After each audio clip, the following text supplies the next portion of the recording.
The Assessment is a near-future dystopian drama where society decided that the worst possible people to judge parenthood are bureaucrats with clipboards and God complexes.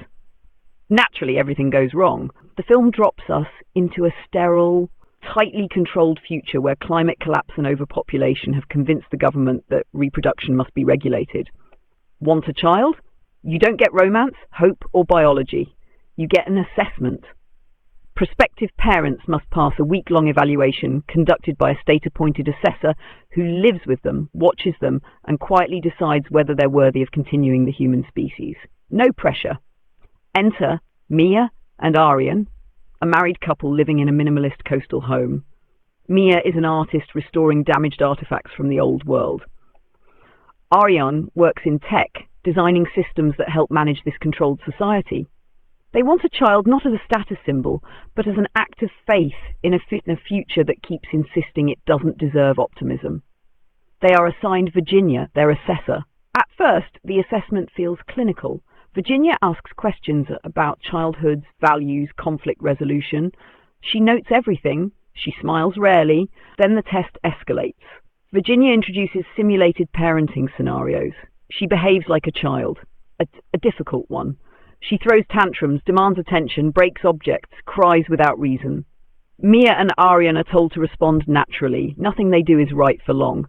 Midway through the assessment, Virginia pushes the simulation into cruelty. She stages emergencies. She tests how they react to loss, exhaustion, and humiliation. She forces them into ethical traps with no good answers. At one point, she deliberately endangers herself to see how far they will go to protect their child. Mia begins to recognize that Virginia is not just observing, she is enforcing ideology. Virginia believes deeply in the system. She sees herself not as cruel but necessary. Humanity must be curated. Weakness must be filtered out. As the final day approaches, Mia and Aryan are exhausted, paranoid, and emotionally stripped. Virginia announces the last evaluation, a scenario where they must make a decision that sacrifices one of their core values. The assessment ends. Virginia delivers the result with chilling neutrality. They have failed. They will not be permitted to have a child. No appeal.